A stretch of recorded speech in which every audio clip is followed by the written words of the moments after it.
अस्सलाम वालेकुम। जी वालेकुम सलाम। तोफ़ा अलैहिस्सलाम। पीर मौला अलैहिस्सलाम की मदद। यासिर भाई, सबसे पहले मैं आपसे ये पूछना चाहता हूँ कि आप करबला कितनी बार पहले आ चुके हैं? जी पहले मैं 3 बार आ चुका हूँ, ये चौथी दफ़ा। मालकों का तरस है, पाक सैयदा का तरस है, ये मैं चौथी बार आया। क्या फ़ील होता है जब आप करबला मोहल्ला में आते हैं? फ़ील तो हमें सैयद जब हम लाहौर से निकलते हैं, सवारी हमारी तब से शुरू हो जाती है। तो करबला मोहल्ला में आके जब मंज़र देखते हैं, और सबसे ज़्यादा जो दुख की बात है कि शहज़ादा कासिम अलैहिस्सलाम की कहीं तुरबत ही नहीं है, इस बात का गम खाया जा रहा है। माशाल्लाह गम खाया जा रहा है, लेकिन तुरबत जो शहज़ादे कासिम की है वो गंज शुहदा में है, और बाकी मक्तलगाह है वो बैन हरमैन है। और इसके बाद हम ये पूछेंगे, जब आप पाकिस्तान में कुछ पढ़ते हैं कलाम और यहाँ आके पढ़ते हैं, वो क्या डिफरेंट, क्या फीलिंग होती है? पाकिस्तान में हम पढ़ते हैं पेट के लिए और ज़िक्र भी करते हैं, लेकिन यहाँ आके महसूस होता है कि ज़िंदगी का पता चलता है कि ज़िंदगी असल हकीकत क्या है। ज़िंदगी महसूस करवाती है कि यहाँ पढ़ने में और पाकिस्तान पढ़ने में बहुत ज़्यादा फ़र्क है, क्योंकि वहाँ लालच आ जाता है, यहाँ बग़ैर लालच के एक सुकून सा होता है। 3 बार आप पहले करबला आए हैं, लेकिन जब आप करबला छोड़ रहे होते हैं उस टाइम आपकी क्या फीलिंग होती है? सच तो ये है कि करबला से जाने का दिल नहीं करता, कहीं यहाँ से निकलने का दिल नहीं करता। तो मालिक से ये अर्ज़ करके जाते हैं, मौला फिर से जल्दी बुलाएं। हबीब इब्ने मुज़ाहिर लाजपाल के आगे अर्ज़ करते हैं कि मौला से अर्ज़ कीजिएगा कि हमें फिर जल्दी बुलाएं। तो हमारे जो अभी प्यारे मोमिनीन देख रहे हैं उनको क्या कलाम सुनाएंगे आप? जी मैं पाक सैयदा का कसीदा सुनाऊंगा, और मौला के हरम में वो जिसका ममनून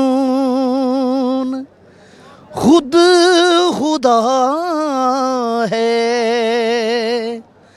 वो जिसका ममनून खुद खुदा है,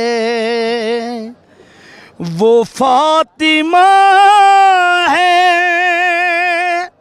वो फातिमा है, वो कुल नबियों की हाजतों की, वो कुल नबियों की हाजतों की जो बारगाह है, वो फातिमा है, वो फातिमा है, वो फातिमा है, वो फातिमा है, वो जिसका ममनून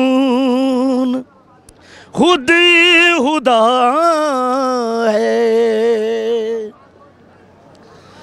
वो पाक तस्बीह बनाने वाली, वो आग को है बुझाने वाली। सैयद बुलंद काबा से जिसके बेटों, बुलंद काबा से जिसके बेटों की करबला है, वो फातिमा है, वो फातिमा है, वो फातिमा है, वो फातिमा है, वो जिसका ममनून खुद खुदा है।